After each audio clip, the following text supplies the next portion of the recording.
All right. Hey, everyone. Welcome back to the Filipino American Woman Project. I am your creator and co host, Jen Amos. And as always, I have my co host with me who also helps writing and community managing and just being my emotional support a lot of times. Nani Dominguez Smith. Nani, welcome back to the Tiva Project. Yes, that's what I'm here for. Hello, everyone. Welcome back. Yes. And we are super excited today because we are releasing yet another bonus episode on the Tifa Project. It's actually kind of funny because we have consistently been publishing an episode once a month, like this year so far. We haven't entirely decided when season what would be our next season, Nani? Do you even know? Well, TBD, because we have some big things in the work for our next season. I think technically it would be season 4.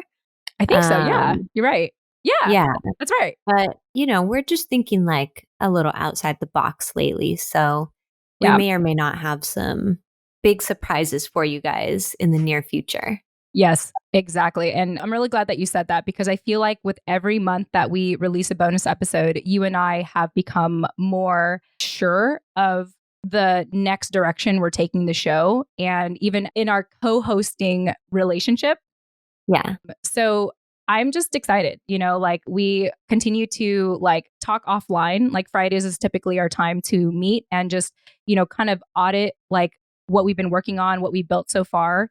And also learning from our new Discord community in which you all can join for free if you are a listener of the show and you just want to engage with other listeners or with Nani and myself. We are not as active on social media anymore, especially like I'm especially not active on there anymore. However, I was telling this to Nani offline that one thing I love doing now is sharing my life with everyone in Discord. Like I'll send pictures of my dog, my cat, like, the last workout I did at the gym.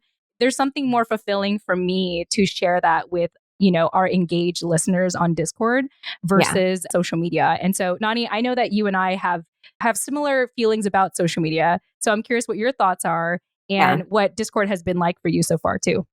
Yeah, I mean, I have been trying to be a little more active on Instagram than I have over the whole pandemic, essentially lately, just because I miss the community there and I miss like building our community. And with us opening our Discord channel, I'm just like, where did all our friends go? So I didn't want to kind of lose touch with those people, I guess. So I did want to kind of revive that space, but it's really, really taxing and tolling. And like, it's like a weird addiction that you like pick up and then you put down. It's really hard to put down, but once you put it down, you feel so much better. And then for whatever reason, you just always feel compelled to pick it up again. So that's where I'm at in my love-hate relationship with social media. But what I really enjoy is the format of like the difference between cultivating that type of relationship on Instagram versus doing it in our Discord channel is those are people that join directly through like our newsletter or word of mouth or like, direct invites that we sent them. And B, it's like a chat room style, so you can post pictures, you can post videos, you can post memes and GIFs or GIFs or whatever they're called, all the fun things that you would want to, share on Instagram or even via text message or whatever, but it's just one big room. Yeah. And what I love about that is when I'm not able to plug in as much as you guys are, like I can come back to it at any time and catch up. Like I don't miss anything. So there's no like FOMO, you know what I mean? Yeah, exactly. You just scroll up and Discord tells you like, hey, you have like, X amount of unread messages. Yeah. So yeah, it's been such a pleasure to have created this community with you, Nani, earlier on this year. Just shout out to our general community for having suggested it. And it's just been a blast. Like I look forward to opening up my Discord. Like I have all my notifications off on my phone for the most part, but like when I open it up, it's like, ooh, I got like unread messages. And it's just been a great community to learn from all of you. And, I've been learning a lot about even myself and the direction of the show because of, who we're engaging with. So if you have been an avid listener of our show, when people often join our community, they're like, oh, I've been listening to you for since day one. Now they're finally like making themselves visible to us. Yeah. If you want to make yourself visible to us now and engage with us in our community, we highly encourage you to join us on Discord, which is free to join. You just have to download an app on your phone, or if you want to set healthy boundaries, just log in via desktop. And we're happy to have you join us. And the reason why I bring up Discord, Nani, is because our special guest today has been highly, highly involved in our Discord community, so much that they had shared their journey back to the Philippines with us. So I'm extremely excited to welcome our guest today, our special guest for this bonus episode of the Tifa Project. I took notes, so y'all get ready. She is the malevolent Tsuki, who is a cowgirl, lesbian, parkour, which rhymes with hardcore in case anyone can't pronounce it like me, parkour, rock climbing coach. Tsuki, we are extremely, extremely happy to have you here. I feel like this doesn't even feel new because I feel like I already know you because of your involvement with Discord. So Tsuki, welcome to the Tifa Project. I'm just excited to chat it up with you today, but welcome. Thank you so much. This means a lot to me. I've been looking forward to this for like weeks since you contacted me shortly after I returned from the Philippines. It was so exciting to see that note from you on Discord saying, "Hey, can we interview about your trip?" Like that meant the world to me, honestly. We were plotting on you. Love it. Yeah, I was following your Instagram stories and I was like, oh, we have to talk to her when she comes back. I'm glad you kept up with that because I gave up. Like it was just so much to post that I ended up retreating to Facebook where it was easier to post everything at once. Yes. And if you like follow me on Facebook, you see me saying like day 1, day 2, day 3, photos, videos. I was able to tag all of my Filipino relatives and my family, of course, in Vermont where I live currently. And that just like made it just so much easier to enjoy my day. And then depending on how I felt, just like post further about it. Or sometimes I even just woke up at like 5 a.m. and I would post for like 2 hours because I was just so excited for the next day. So like I know, and I could tell you could totally feel your energy, and just I love how dedicated you were to capturing everything and also sharing it. It seemed like you were able to like take in your experiences and process them at such a fast pace. I was really impressed because when I went, I feel like I shared the same like vibe that you were giving off and kind of excitement that you had, but I was not able to like catch and release the information so quickly. I was like, okay, catch it. And I have to like sit on this for a while to process it. So I appreciated you sharing your kind of like thorough experience with us while you were still there. It was really, really special. It was just like everything was so heartwarming. I wanted to cry. It's funny you say that because my best friend Aylin, who I wish was joining us, he was the one on the phone I was trying to call. He said the same thing. He was like, wow, she's doing a lot in just like each day. And I have to give that credit to my familia. I had 11 siblings on my mom's side taking videos and photos for me. Nice. Good point. Good point. I didn't feel like I had to work as much. I mean, the downloading, that was, I had to download. Took time. Yeah. Where did you go, Nani? How long ago did you go? I went at the start of 2020. So when COVID-19 hit, I was in the Philippines. Oh my God. Yeah, it was my last trip. Yeah. And then also, what was that volcano that happened, Nani, where you had to like push back your trip a little bit? Yeah, so I went with a group of friends, but I was planning to go 1 week earlier than them originally so that I could go to meet my family there because I also have I mean, I've met them because they come here to visit us, but I've never gone to where they live in the Philippines. So I was going to do that for like 5 or 6 days before my friends got there. And the Taal volcano ended up erupting the morning that I was supposed to fly out. And so they canceled my flight and didn't reschedule it until the day that my friends were going. So we all just ended up going up together and I didn't get to see my family. That would have been your first time going to the Philippines oh my God. Yeah, it was my first trip, my first and only. So I was also trying to arrange a trip this year to take Hero for his first birthday or after his first birthday. Well, it was more for my birthday, let's be honest. It was definitely going to be for my birthday. But yeah, traveling with a 1-year-old is like not the fun. We just took him to Hawaii on like a 6-hour flight and that was a lot. So I don't think I'm ready for like the 14, 15-hour flights yet. We'll wait till he gets out of the car seat, maybe. Yeah. Part of why Nani and I thought it'd be great to interview you, Tsuki, is just because of how quickly you wanted to engage with us. I mean, you were listening to the podcast for about 2 weeks before you joined our Discord community. Yeah. And I was just extremely humbled at how much you were willing to share so much of yourself in our community when like, you barely knew us and we barely knew you, but it just seemed like we caught you at a time where you were all about like self-discovery and connecting with your biological family.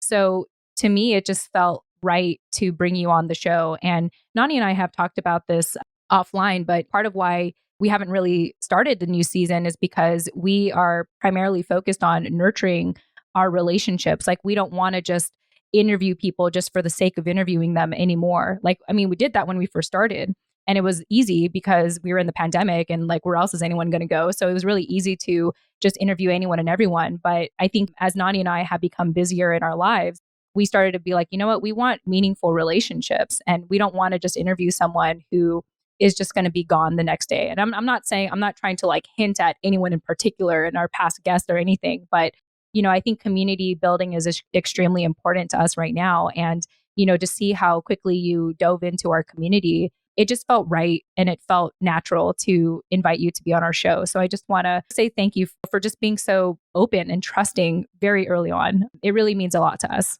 Thank you. That's so sweet to hear because I was kind of at a lost dark time in that moment because I think it was still kind of winter, I believe. Like it was still snowing, I think. And here in Vermont, winter lasts almost to May. And that's just too long. And a lot of my closest friends moved out of state. Like everyone in my parkour group, my best friend Aylin, I was hoping to have join us. And like I was just miserable with my job because it was I'm a lift operator. I was a lift operator. So I was out in the snow. So I'm getting up early, really, really, really early in the dark and being home by dark. So like I was just kind of depressed and they're pissing me off at work. So I was just like, I just feel lonely. And like, so twice a year because of my jobs, I do have seasonal layoffs that I can enjoy. And I knew this one was coming up and I was like, I don't know if I want to move or if I'm going to stay. What am I going to do with this free time? I was excited to like enjoy that time off, but at the same time, I was like, I want to do something with that, something meaningful and productive, and not like work productive, like just nurturing for myself and self-healing. And I did think about the Philippines. I was thinking about the Philippines for a long time, like like maybe for about a year, but I thought I was going to move. So I held off and then moving may not be happening. So I thought, oh, maybe I'll go. But then I was like, I was overwhelming myself and overcomplicating my trip to the Philippines. I was thinking during my seasonal layoff, am I going to spend 2 weeks, a month, 3 months, the whole seasonal layoff in the Philippines? Do I want to explore all the Philippines or just visit family? Should I do both?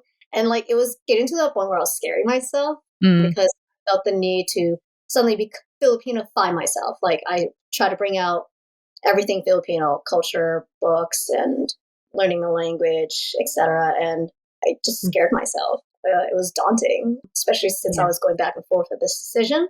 So where my mom comes in this is that she was very supportive and nurturing, and she's just always been a good listener. And she listened to me just like rant about this. Like we weren't even like talking about anything important. We were just like chatting.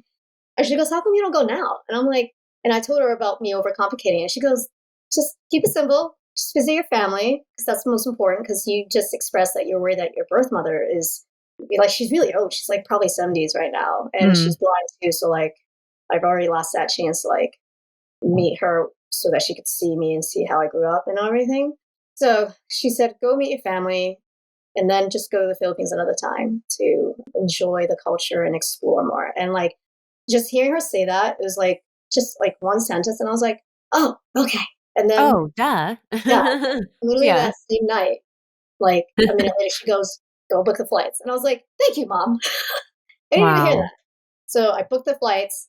And by booking them right away, I was able to commit and start prepping. So like, looking up COVID policies, checking in with both jobs because I'm always working both jobs. And yeah, it all went from there. All thanks to my mom, who I think knew this day was going to come. She just, was waiting for you to initiate it. Yeah. Yeah, that's beautiful. I feel like we all need someone in our lives like that just like kind of takes us out of our own minds and is like, this is what you're saying you want. This is what you can do. Go get it, And like, you're really lucky to have that person be someone so close to you, like your mom. I am lucky to be very close to my mom. Yeah. Yeah. Speaking of which, if you are listening to this interview right now, we actually also have a video option, which you can, subscribe to our YouTube channel. And so actually, Tsuki's mom is here and we have her muted right now. She just wanted to listen in, but she's waving if you are watching via video. And Barbara, it's such a pleasure to have you and to put a face to Tsuki's mom. So we're just really honored and also just extremely grateful that you have raised Tsuki to be the incredible person that she is today. And just thank you for being here is really, really what I want to say. In addition to that, Tsuki, we also have another good friend joining us in the audience. So why don't you just give a quick shout out to Lish here? And then Lish, if you want to say a couple of things, I know that you had worked with Tsuki a little bit in kind of helping her plan her trip. So Tsuki, if you want to speak first, and then Lish, feel free to introduce yourself afterward. So this is Lish Shrimshim fish, flying fish, the fish fly at night. This is one of my best friends / she is my ex-girlfriend, but unapologetically, I'm just so lucky we've maintained a healthy, supportive friendship. And I think it's important to practice that with any relationship, romantic or not. Like, it's just, life is too short to cut off people, unless it's toxic. Obviously, if it's toxic, then but I love that. And that's a different y'all watching story. the video, Okay? you should have saw what Tsuki just did. We can talk about that on Discord. Yes, relationships channel. Toxic relationships. And healthy ones. And healthy ones. Yes, thank you. To know that difference. And so I'm just grateful to have Lish. Like, she's just always been just a compassionate person, one of the most compassionate people I know. And also just an amazing hard worker. Like, I can't do what she does. She's just always at it. She's on the go. And I want to publicly promote her and congratulate her for her recent promotion. I feel like every time I talk to her, she's getting another promotion. That's how amazing. Get it. Congratulations. Yeah. She can tell you guys about that and more about herself. Lish.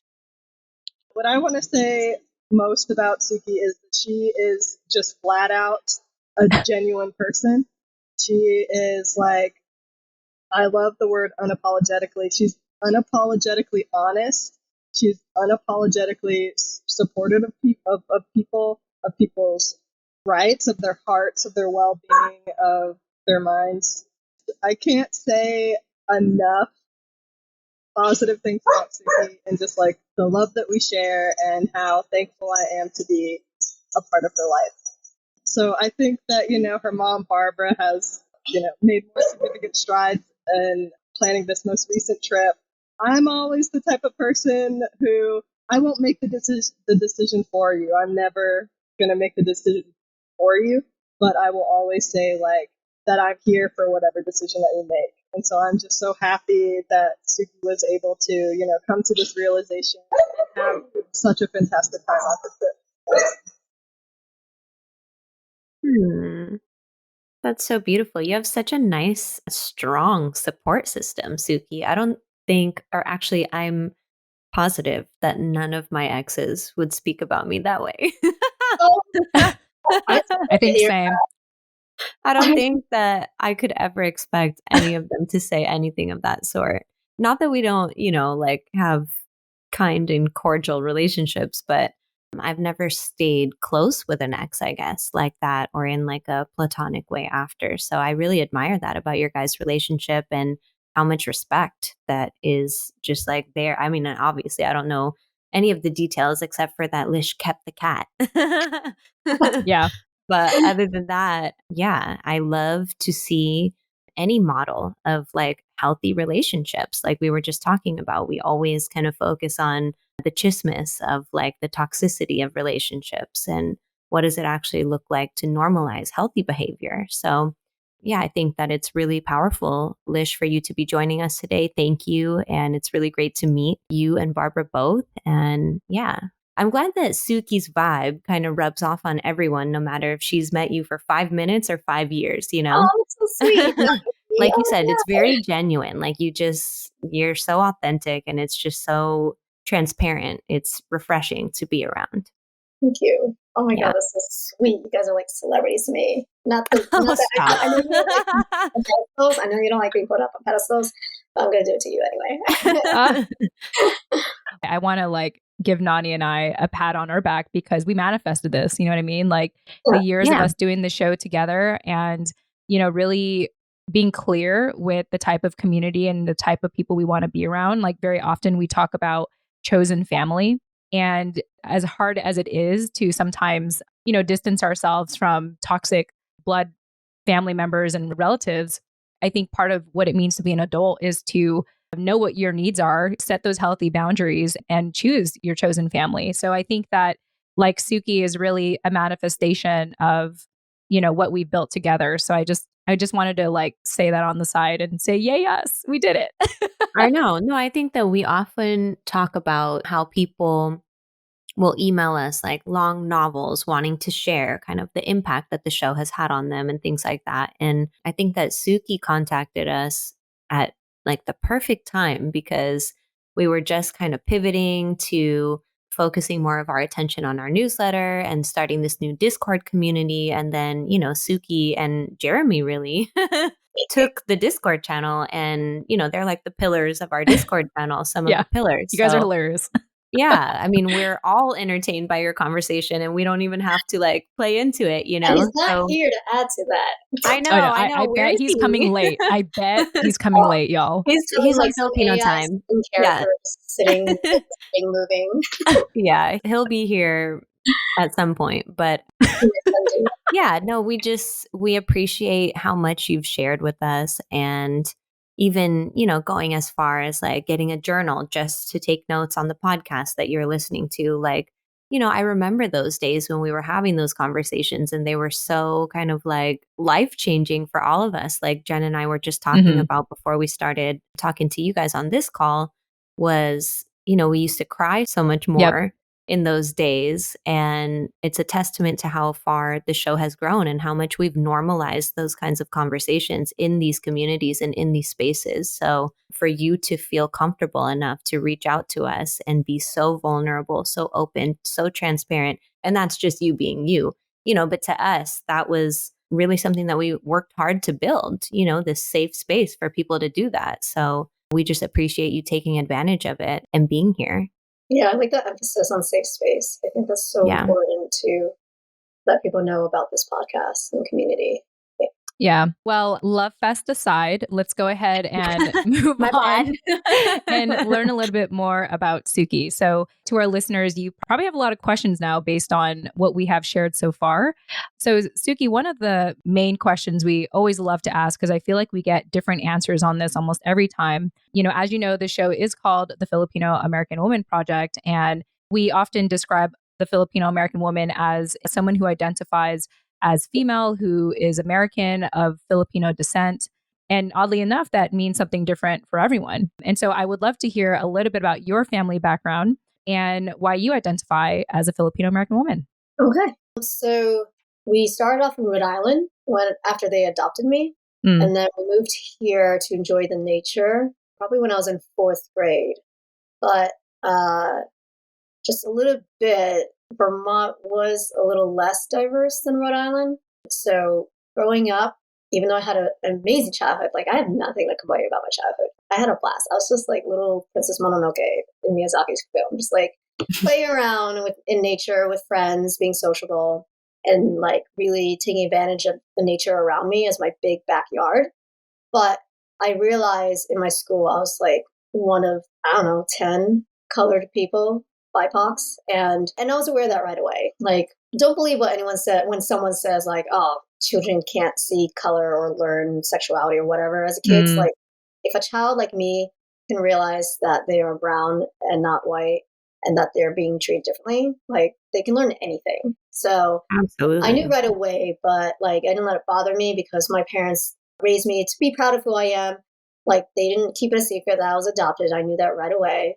And so like, even though it was a known fact, I just like, I just floated through life, happy little Tsuki, just doing her shit. And I think it wasn't till the Black Lives Matter movement, I realized how important it was to embrace not just like your different skin color, but the culture you came from, and how important it was to connect with people who looked like you. And there's something about the Black Lives Matter movement that made me realize, wow, there's a lot that even we BIPOCs have been misled on when it came to the history of systematic racism, and how that just all connects with what we deal with, whether we're Black, brown, indigenous, and if we're adopted like me, how that makes us feel even more alone in a white state like Vermont. Vermont is like the whitest state in the country. And then in Stowe, Vermont specifically, it's even whiter. So, and I'm not saying white to sound like I have disdain for white people. I'm just stating facts. Like, I'm surrounded by white people. I'm in a white state, literally white because it's snowing here most of the year. Everything is white. Yeah.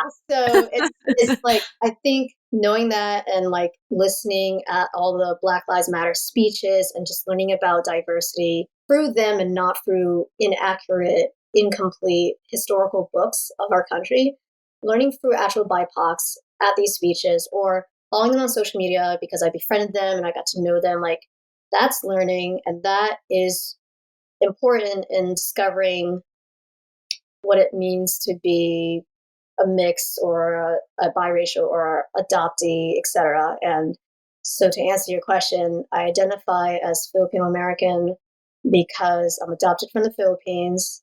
But I did not grow up there. I had no connections whatsoever until, of course, contacting my birth family. I had no connections with anyone of any color. Like, I think I had like one African American friend and like maybe like two Asian friends in high school, but like I wasn't really that close to them. And we all know that in some point in our lives as BIPOCs, we have suffered and endured imposter syndrome, assimilation, internal racism. So that I feel I was all of that, where I just was, for no good reason, not unbeknownst to me, I was subconsciously detaching myself or distancing myself from other BIPOCs because it was a way to protect myself from whatever judgment I knew I would get from my white peers. So I think I digress, but I'm a Filipino American woman because I didn't grow up in the Philippines, but I still am clearly Filipino. Yeah. So yeah, I don't know where to go with that. I just kind of got lost in this web of things that I just want to get out of my mouth, but I haven't really put in order properly. But I'm glad to say now that I'm definitely like proudly 100% without doubt, I am a proud Filipino American. And I am Filipino first, American second. I'm not American Filipino. I am definitely Filipino American because I have so much love for my country after having just returned from hanging out with all my relatives and getting to know, especially my birth mother and my sister and my niece, and just being part of it with ease. Like, even though I couldn't speak the language, it was so easy to be around people who looked like you because you don't have to go through that shit that you go through here in America. Like, where are you from? What nationality? Oh, my ex-wife was Filipino. I'm like, dude, I don't want to relate to you that way. Like, do you know what I mean? Like, you're surrounded by people who are you and who look like you. Yeah. Yeah.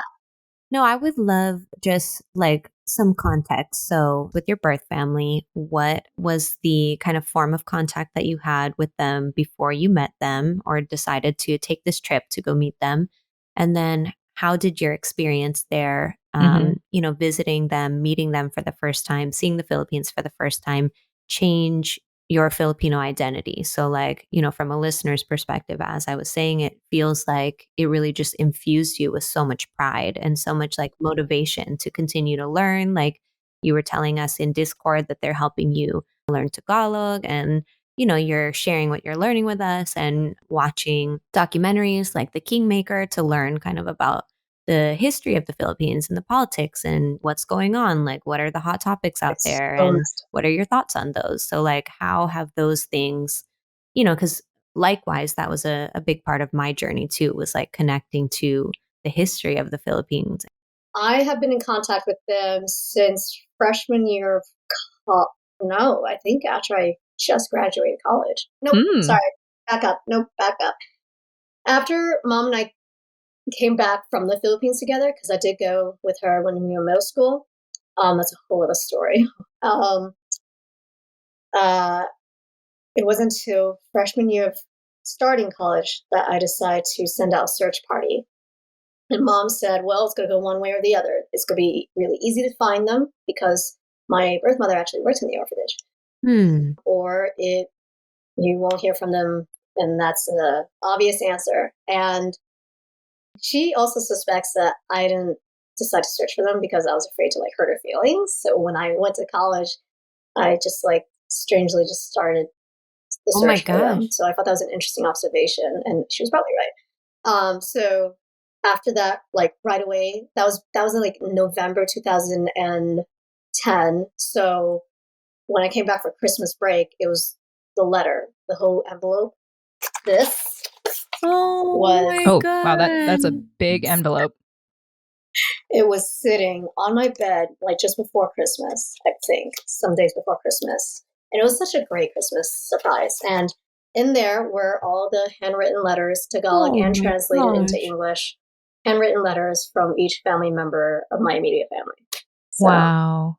I answered really fast. And it was mostly because, again, like I said, my mom worked in the orphanage, and I think they made it clear that they would love to reply if I ever reached out. So I had a letter from Mila, my elder sister, the one I were really close with when I was in the Philippines.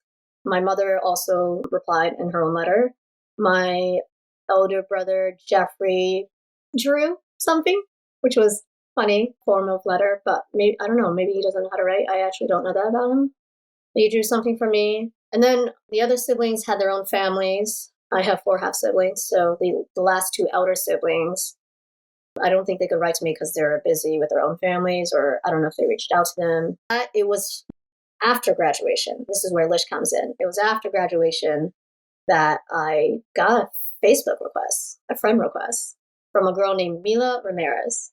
And I was like, Ramirez? Oh my God, that was my last name. Is this my sister? And I accept it. She goes, hi, it's your sister. And I was like, oh my God. And we immediately Skype. And I asked her, oh, Facebook's been around for a while. I'm just kind of curious, no hard feelings. What took so long for you to reach out to me via Facebook? And she goes, I spelled your last name wrong. Because I feel like the Filipino pronunciation of Puddicombe, I heard everyone say this, Puddicombe. So they literally spelled it the way they pronounced it. Love it. So our last name is Puddicombe. Oh my gosh. Who would have guessed that she was looking for you and just spelling it the wrong way? That's wild. Yeah. And then finally, from there I got to Skype her. I got to Skype our mother quickly. She was, I think, just blind in one eye. So I think she could sort of see me.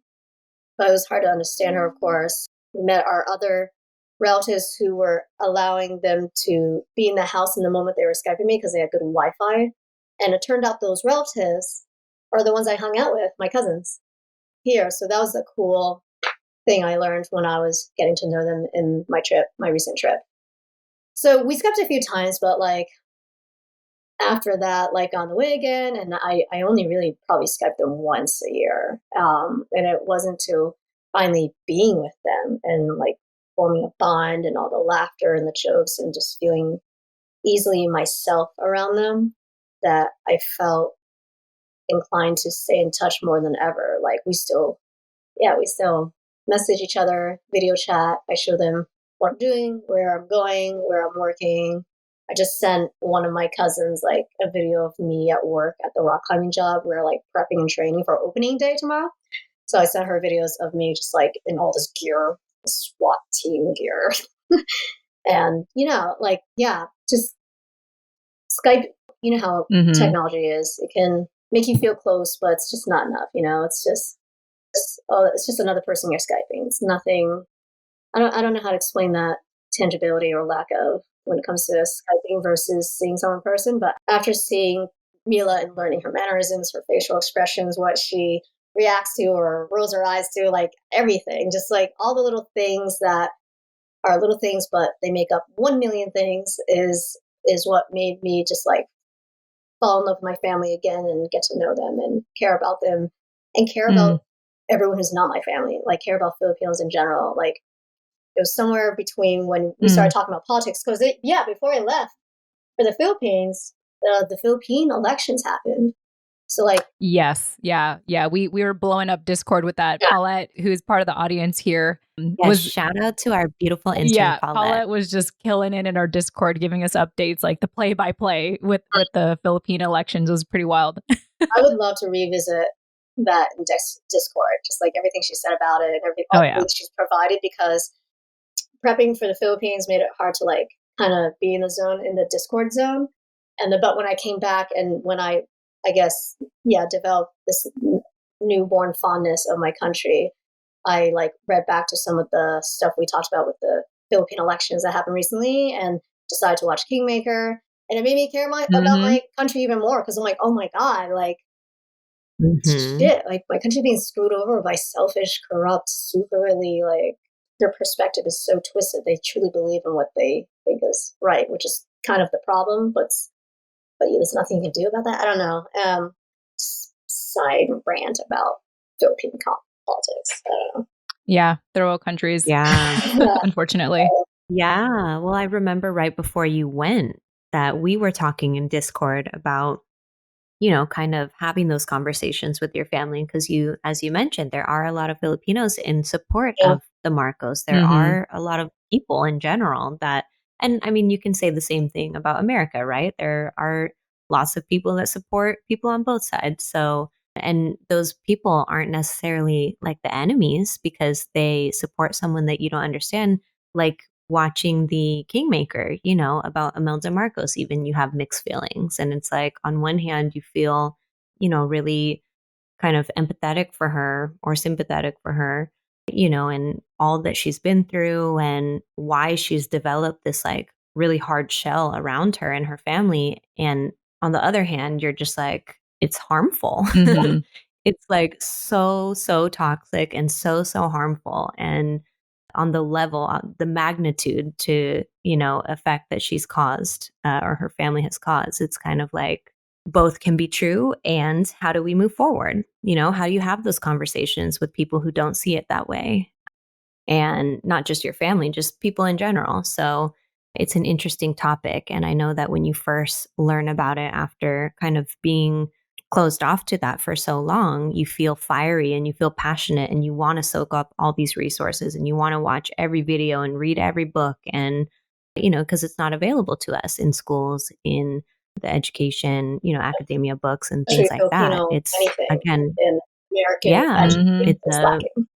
If you see anything, it's warped, it's morphed into, the old narrative that we're trying to rewrite now. So it's a very convoluted process, and I respect anyone who kind of dives headfirst into it like you have, like I did. I think Jen was there throughout my whole kind of like process where I was really kind of going through what you're going through now and wanting to soak up everything, wanting to know everything, and wanting to like do as much as I could to, speak out about it and combat everything that I was learning about. And it's a long journey is all I can say. And you feel different at times, so I appreciate again, you just sharing with us, you being transparent, so present in Discord, and always just letting your thoughts unfold with us on these kinds of things, because it's interesting to see how people's kind of attitude or behaviors change as they get into the learning process of it all. So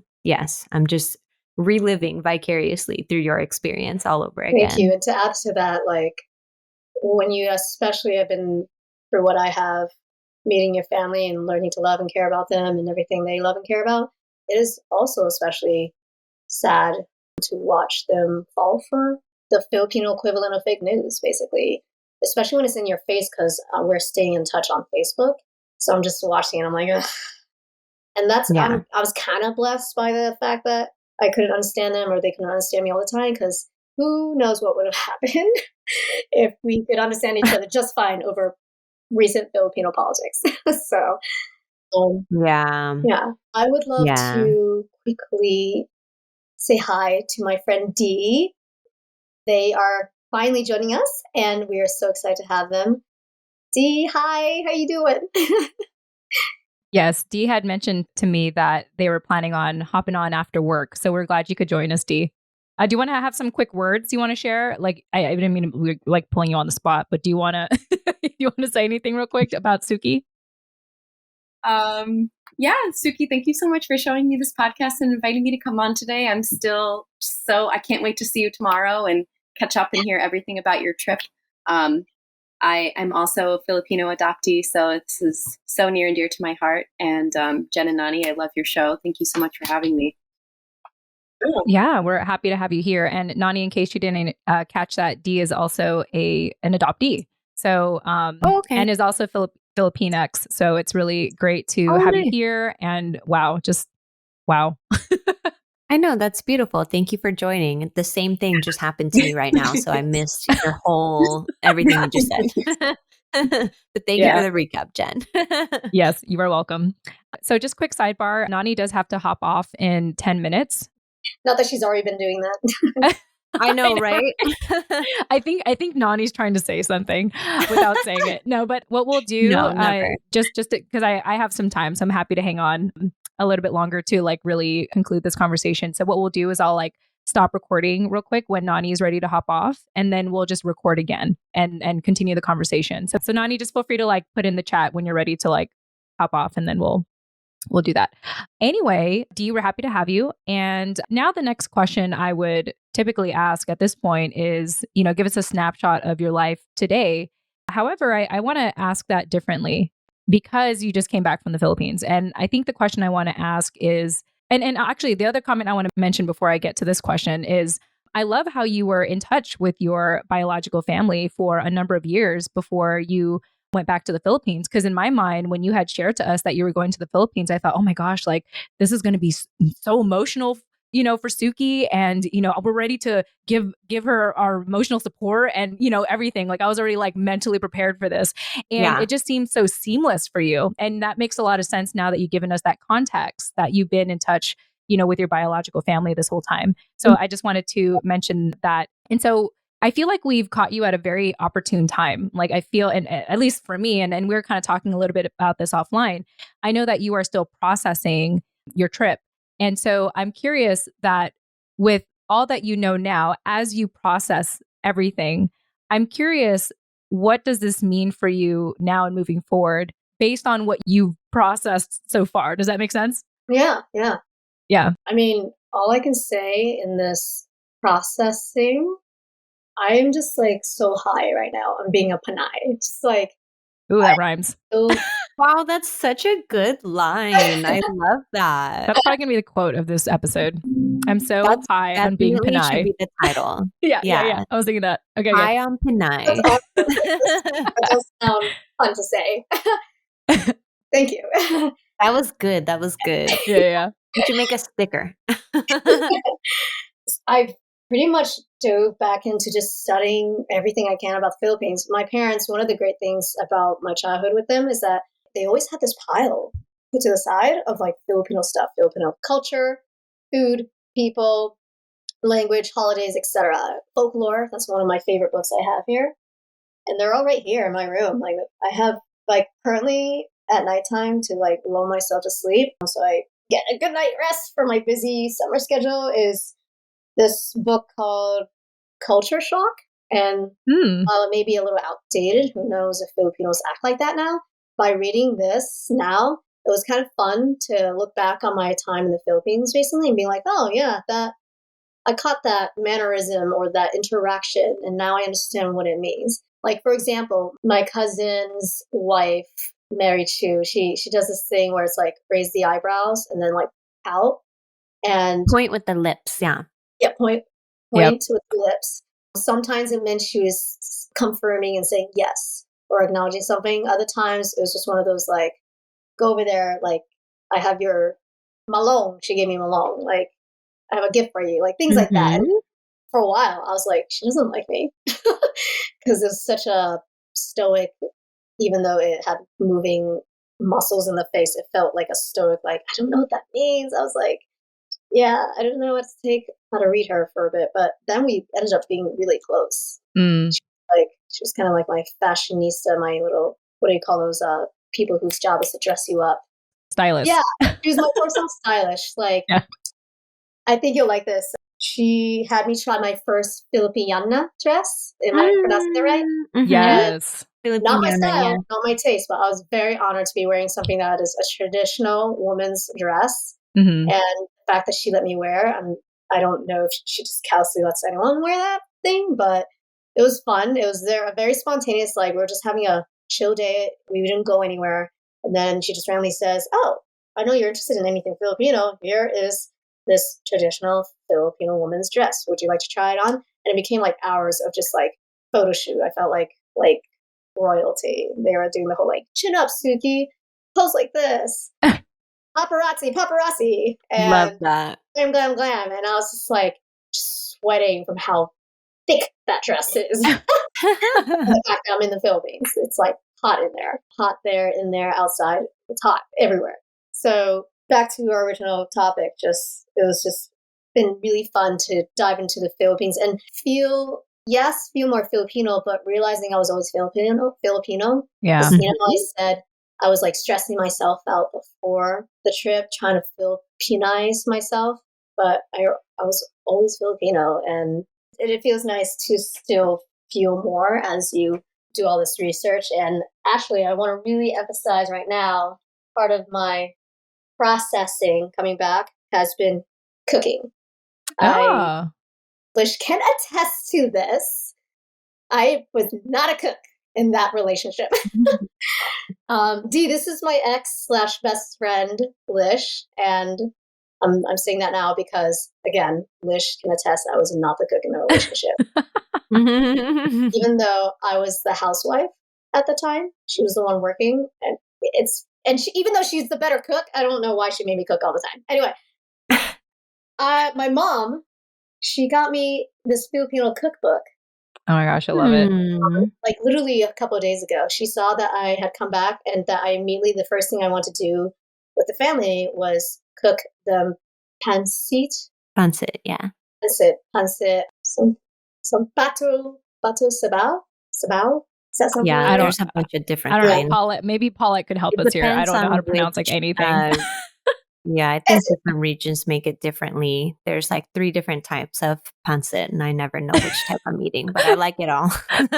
Paulette just says soup. Just call it soup. What? It's not soup. That's what I ate. Noodles. Like gosh, so funny. With vegetables. Yeah. Yeah. So I made us Filipino noodles basically with the typical popular toppings of chili pepper and salted eggs, and not in this dish, but that's our typical dishes anyway. But I made my family Filipino dish as a way to connect both worlds together through food, and as a way to practice my awful cooking skills. So it was really, really thoughtful. It was just an afterthought gift that mom gave me this cookbook when she saw that I was coming back and I was trying to cook Filipino stuff, because I've never cared to pick up the pan before all this. If it helped you feel any better, when I moved to the East Coast like 4 years ago, that's the first time I taught myself how to cook, and I was 30. So like, yeah, it's never too late, y'all. Yeah, you and me. It's hard. It is hard. So much into cooking. I think I enjoy eating too much, and doing the cooking is like takes the joy out of it for me. Yeah. And as a parkour, I want to enjoy food. Yeah, I enjoy work food, for not it. the part before that. Like as a parkour athlete, I would come home late at night and I just don't want to cook. I just feed me, just fall from the thin air and feed me. Like totally. Like, someone feed me, I'm hungry. So we had just said goodbye to Nani and decided to join us. I think I'm going to take this time now to talk with our audience members, actually. So Lish, you have been listening so intently, and I thought I would ask you first, because Tsuki had mentioned early on how she knew early on that she was like the only in her community, being the only like BIPOC brown girl. And I guess I'm curious to know how that lands with you, considering how, for lack of a better term, you are white, and and so I'm kind of curious, like, what your perspective is in hearing Tsuki share all this so candidly. And the reason why I'm asking is because I'm very much immersed in the white community myself, and I don't often ask like my white counterparts, like, hey, so like, what's it like to be around me? So I'm curious if you have any thoughts that you want to share, based on what Tsuki has shared so far. Yeah. So firstly, I want to say, that Tsuki isn't just like the only BIPOC person in her school or her community or anything like that. She's the only one of her kind anywhere because she is that unique, that genuine. Yes. Just that amazing. Tsuki's like, stop. So being with Tsuki was almost like there was this like really great specialness about it because fortunately and fortunately, wherever Tsuki goes, she's like under a spotlight.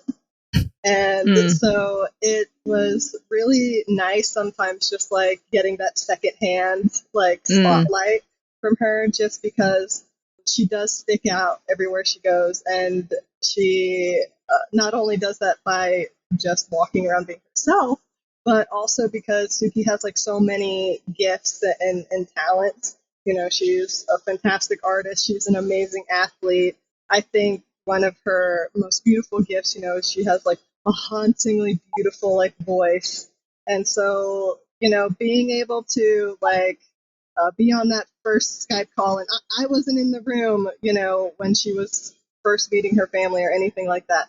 But it's like 2 a.m. in the morning because of the time difference and everything. And she's like trying to meet her birth mom, and her birth mom is like blind, so she can't see her. And Tsuki can't speak Tagalog, so it was this amazing feeling to be in the next room and just listen to Tsuki just like reverently break out into song and a cappella, like sing this beautiful, like I think it was a Japanese song, so not English, not Tagalog, but just like Lish, but in a way, just like communicate to her family with this like magical gift that she does have.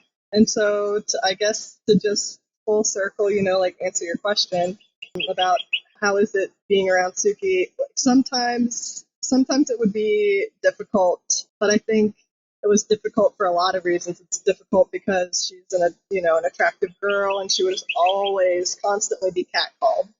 And wow, like just constantly be yelled at from afar, and people, they think that life is their own personal show and would just continuously like point her out and call her out for a numerous amount of things. And so that was sort of the negative. And I don't even want to say negative because I want to like focus on like strength-based words and talking about that positivity.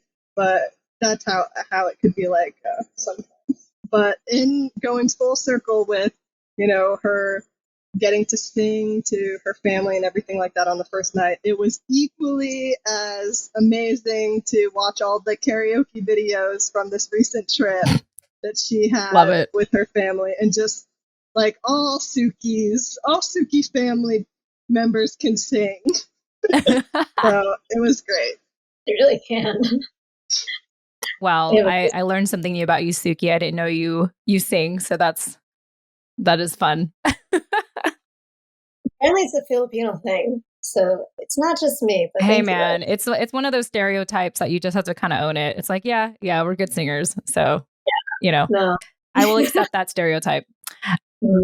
Awesome. Well, Lish, thank you so much for sharing and for being here and just showing your support. It's really only in the last, actually, I think we started it with Paulette, who's here in the chat. I think, Paulette, you were the first interview we did where we actually started to bring on an audience. And I have to say, this is so much fun because I don't have to work as hard, for one. But two, because this isn't about me. This is about our collective voices and, really showing our guest and their tribe. I am just fortunate to create a space for people such as Tsuki to bring on her people, and I get to bask in that and live vicariously through all of your stories. So I just want to thank you all for choosing to be here, on video and audio to, be a part of the Tifa family. Dee, you just joined us and you are a fan of our show. So I just want to say it's great to meet you. It's great to see a listener visibly, and would love for you to just share a little bit about yourself and how you know Tsuki. And I guess a little bit about the show too, because I know that you listen to our show. Yeah, thank you so much. And Tsuki, again, thank you so much for showing me this amazing podcast. And it's been, I can't even believe I'm like seeing you right now, Jen. Like when we were texting yesterday, I was like, oh wow. I'm like bashful right now. Oh my gosh. Wow, I'm a celebrity. Oh my God. Like, I'm just like shrink in my chair. Okay. Anyway, thank you. I will receive your compliment. Thank you for saying that. Yeah, Tsuki and I met 2 years ago. I also live in Vermont, and we met at some of the Black Lives Matter protests, and then we just kind of got closer through that community. And then we were roller skating once. Tsuki, is it okay if I share this story? Okay. Everything. we were roller skating together, and we were just like chatting, and then we both found out that we had all of these connections, and it was just like I was reeling from that day for like a long time. It was really special to be able to share that with you. And as I mentioned earlier, I'm also adopted and mixed too.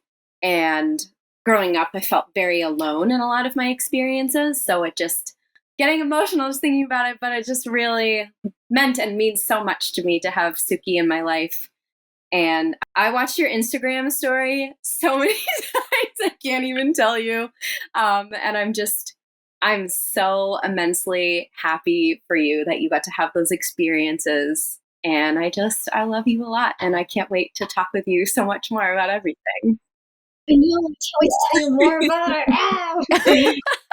It's just coming out of her. Yeah. I'm just going to explode. We're both going to hang out for Pride tomorrow night. I'm excited to catch up with them about that, about the trip and Pride and blah, blah, blah, and more about what they've been up to. Yeah. Right, thank you. I love it. I know that we have your mom here, Barbara, muted, but I imagine Barbara, maybe with a nod or a thumbs up, like you must be getting a lot out of this conversation, just listening to everyone talking. Yeah, and just so our listeners know, she's nodding with a huge smile, and she just put like 2 thumbs up. So it's great. Mm-hmm. It's great to have you, Barbara, along with us. So, I think as we start to wrap up here, I'm curious, Tsuki, because, I had sent you the questions ahead of time, but, we always go off on tangents on the show. So, Tsuki, as we start to wrap up here, I'm curious if there is a big life lesson or a big epiphany or a big message that you want to share with our community and our listeners today, based on your journey so far, especially at this point in your journey. So as an adoptee, I think it's important to go at your pace of whether you want to meet your birth family or not, and that it's okay if you don't want to. I just want to put that out there. This is a story about adoption. And I'm aware that not every adoptee has a happy ending or happy beginning, happy middle, happy ending. Everyone's so different. But I know that in that whole foster care adoption system, there can be abuse.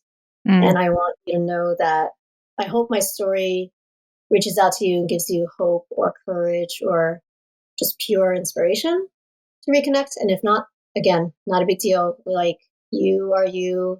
No one can tell you who to be based on stereotypes of your ethnicity. No one can tell you if you're not Filipino enough or if you're too white passing. Like, you know who you are.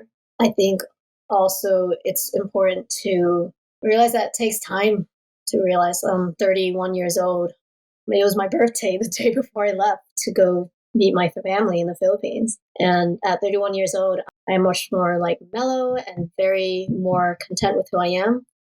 But I realized, maybe it might take longer for someone else to realize that. Whether or not you're an adoptee, you're just cruising for life. BIPOC, white, whatever. I hope you find out that in your identity, there can be multiple identities, and that can be really exciting.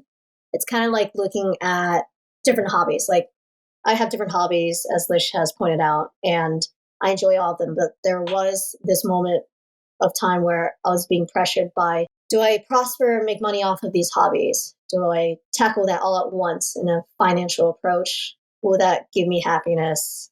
And like, through those communities that I have met through these hobbies, like, who was I really? Who was I committing to? Like, I always felt like I was kind of like half foot in through the threshold of each community: parkour community, climbing, snowboarding, singing, art, geekiness, Filipino, whatever. And I used to like think that was this torment, this torture of like, oh, I just feel this tug of war. But after coming back from the Philippines, I realized, they're just all pieces of me, and let them be there, let them mix. Sometimes it's nice to step back and let them be their own thing in their own time, give them each a spotlight, nurture them. Don't ever feel conflicted by different parts of you, because they make up the whole of you. I used to think that not having gone to the Philippines or stay connected with my heritage had given me these missing pieces, and I thought that's a bad thing. But they were never missing pieces. They were just simply pieces of me. And I don't want anyone to go through that. And if they do, and they probably will, against my wishes, they probably will. I really hope that you find your chosen family, adopted or not, birth family or not, friends, coworkers, teammates. I hope you find the chosen family that will help you feel safe to express any of these doubts, and help you make you feel safe. Wow. Mic drop, y'all. How do I even wrap up from here? Nani, I need you. You just left me. No, I'm kidding. Kidding, not kidding. My other half is gone. It's funny. I totally did this at the book club too. If you remember, I was just like, Nani's not here. I love everything that you shared, Tsuki. And one thing that really stood out in my mind is I tend to find that for people who start to learn about our podcast and get more involved, there's sort of this like rush of this desire to like learn as much about being Filipino as possible, as quickly as possible. And I just want to say, in addition to what you shared, that your existence and how you express yourself is enough. You don't have to have a PhD in Filipino to be Filipino. Just your existence, because your existence is representative of all the people who came before you and all the people who supported you. And I'm just happy. I'm happy that we continue to have amazing guests such as you, in the bonus episodes we release every now and then to demonstrate that our community is so multifaceted, so multi-layered, and that's what makes it so beautiful. And I think that's why we often have a diverse group of people be drawn to our show, even though it says Filipino American Woman Project. We've had all sorts of people come to our show and support us. And I do think that we are sharing something really universal here, which is just that constant desire for self-discovery, but also self-acceptance. It's like, I am okay. I am enough just as I am, so deal with it or not. There's a door, and I get to choose my chosen family from here on out. So Tsuki, as we wrap up here, I imagine that there are going to be people who want to reach out to you. Let us know how people can find you online. You can find me on my Instagram handle, Cowgirl Ninja. It has an underscore in between Cowgirl and the Ninja. And I'm wearing the same hat you see in this video if you have access to that in the bonus episode. Okay, you got to tell me about your hat though, because you wear it like literally every time we're on video. So Lish already knows. So tell us the backstory really quick, because I want to know this once and for all. I was just so curious, like from day one, I was like, this is definitely her brand. But you got to tell us a little bit about your hat. It started before Lish's time. She's going to argue this. My childhood friend Sydney just randomly for my birthday saw a pair of cowgirl boots that happened to be my size because my feet are tiny ass little shits. And she was like, maybe Tsuki will like this. Like, I had no interest in Western cowgirl stuff before that. And then I tried these on. I'm like, I look great.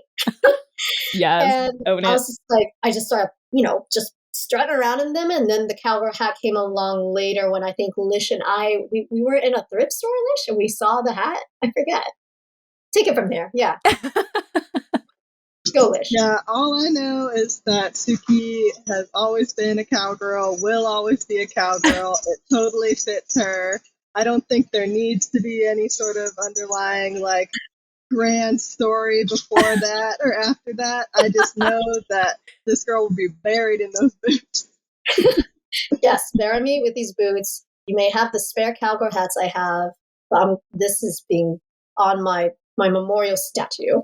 Yes.